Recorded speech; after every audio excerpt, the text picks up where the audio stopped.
China a este aumento sistemático de aranceles hacia la nación asiática por parte de Estados Unidos. Los chinos al parecer no quieren retroceder o no van a retroceder de acuerdo a los anuncios que han hecho los funcionarios de ese país. Entonces llega el momento de analizar quizás los elementos más complejos de esta guerra comercial, porque lo cierto es que a pesar de que China es el contrincante principal desde el punto de vista económico de Estados Unidos, hay una interdependencia entre las dos grandes economías del mundo. Seguimos conectados con Damián Sichero, analista internacional, para entender ahora, Damián, la situación con China. Esto yo creo que es muchísimo más complejo que estos aranceles del 10% a los países del mundo.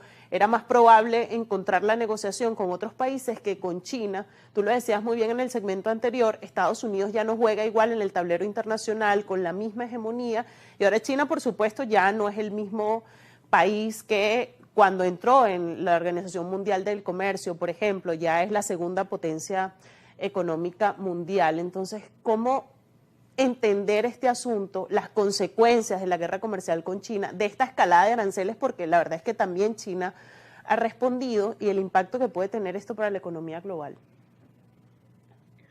Bueno, estoy totalmente de acuerdo con esa introducción, ¿no? En este caso es mucho más complejo. Es lógico que Estados Unidos pueda llegar a algún tipo de acuerdo con, por ejemplo, Japón, la Unión Europea, incluso la India, porque más allá de la presencia de Trump siguen siendo aliados, pero con China la situación es mucho más justamente compleja. Como mencionaba en el bloque anterior, a ver, con China hay una competencia sistémica, hay una competencia respecto a realmente va a ser el país más poderoso del mundo en los próximos 100 años, si va a seguir siendo Estados Unidos, si China lo va a reemplazar. Y esto lo sabe tanto Estados Unidos como China.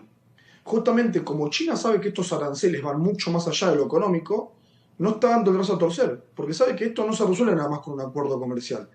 Es más, es probable que aunque haya alguna especie de acuerdo, las tensiones sigan en ascenso, y en Pekín eso lo tienen muy en claro. Saben que en realidad Estados Unidos está apuntando a tratar de quitarle poder. Respecto a la parte comercial, Estados Unidos tiene un déficit de unos 200 mil millones de dólares con China, pero esto es muy difícil de dar vuelta y simplemente se explica en que la sociedad norteamericana es muy consumista, consume muchísimos bienes, y esos bienes son mucho más baratos de hacer en China que en Estados Unidos. Es decir, esa parte en particular a Trump le va a costar mucho resolver.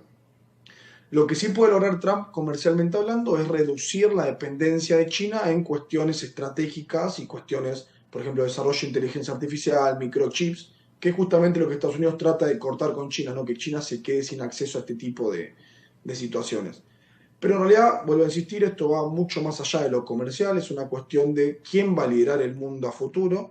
Y por eso China también, en cierto sentido, dice, bueno, vamos a ver quién tiene, digamos, más agallas y ver quién llega más lejos. Nosotros tenemos que recordar que China tiene cierta, digamos, cierto complejo en su trato con Occidente, por lo que son esos famosos tratados desiguales del siglo XIX, cuando muchas potencias occidentales básicamente se abusaron de China. Y en China entienden que ese siglo de la humillación no puede volver a repetirse. Y si China realmente quiere convertirse en un actor de relevancia a nivel internacional, tiene que mostrarse dura. Por eso también sube estos aranceles. Creo que acá lo más complicado es que estamos en un mundo mucho más interdependiente, como también vos recién mencionabas. Esto no es la Guerra Fría, donde el comercio entre Estados Unidos y la Unión Soviética era mínimo.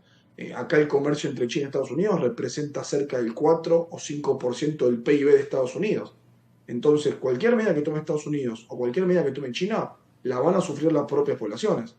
Obviamente, aranceles de más del 100% de Estados Unidos contra China implica que los estadounidenses que consumen muchos productos van a tener que pagar mucho más caro por esos productos, y viceversa le va a pasar a la población china respecto a más servicios, tecnología, etcétera. Damián, ya debo despedir el programa, pero quisiera cerrar con esta inquietud que quizás no está tan relacionada al asunto de los aranceles, pero es sobre la cuestión de si desde nuestra visión occidental nosotros entendemos o no suficientemente la idea que tiene China de las relaciones internacionales. Bueno, ese también es un punto muy interesante, ¿no? Porque al final del día nosotros somos occidentales, nosotros latinoamericanos, tan occidentales europeos, una parte Asia-Pacífico, son más occidentales que asiáticos hoy en día, podríamos decir.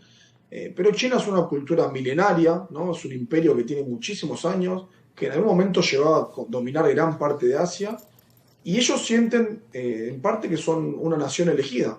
Como Estados Unidos se siente la nación elegida para liderar Occidente, ellos también sienten que les corresponde eso. Y bueno, muchas veces por eso chocan los diferentes puntos de vista. Yo creo que el principal problema que tiene China es que hay ciertas características de Estados Unidos que hoy están muy arraigadas y va a ser muy difícil contrarrestar. El idioma inglés, el dólar, es decir, el mundo funciona en base a dos o tres ideas norteamericanas y pensar en darle un giro completo a eso por parte de China resulta casi imposible. Ni hablar de la cuestión cultural.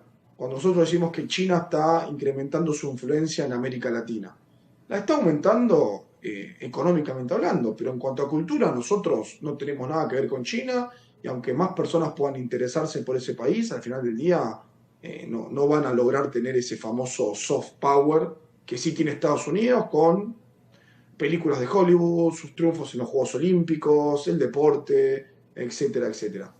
Entonces, bueno, para redondear un poco la idea, creo que China ve el mundo de otra manera y por eso también Estados Unidos tiene que de alguna manera adaptarse a cómo China ve el mundo. Tiene que entender el propio Estados Unidos que estamos yendo hacia un mundo mucho más multipolar, donde varias potencias van a tener cosas que decir, y si queremos evitar cualquier conflicto a gran escala, la única manera va a ser dialogando, intentando que todos queden relativamente conformes con la distribución de poder a nivel internacional. Y esto es parte de la discusión y la conversación que se da cuando uno analiza, ¿no?, esta rivalidad entre Estados Unidos y China, y por eso yo te agradezco por presentarnos tu visión y tu perspectiva, que siempre es muy completa, y yo creo que nos ayuda a entender todo esto tan complejo que representa, ¿no?, las relaciones entre los estados y en general el sistema internacional. Bueno, muchas gracias a ustedes por darme el espacio y como siempre es un placer compartir estos minutos con ustedes. Igualmente para nosotros es un placer siempre escucharte, Damián. Conversábamos allí, lo veían y escuchaban el análisis de Damián Sichero, analista internacional, se conecta con nosotros desde Argentina y nos ayudaba a entender parte de lo que ha sido este escenario que ha desatado la batería de aranceles propuesta por Donald Trump, que luego echó hacia atrás, pero que creó cierto caos e histeria en el mundo por las consecuencias que esto empezó a generar nada más las primeras horas después de haber hecho el anuncio. En cada una de estas ediciones ampliamente intentamos explicar estos temas, por eso en nuestro canal de YouTube hay una edición anterior donde hablamos sobre los aranceles, qué significa un arancel, cómo se aplica. Ahí usted, si quiere documentarse mucho más del tema, puede ir a nuestro canal de YouTube y revisar este programa anterior donde también hablamos sobre el asunto de los aranceles. Por supuesto,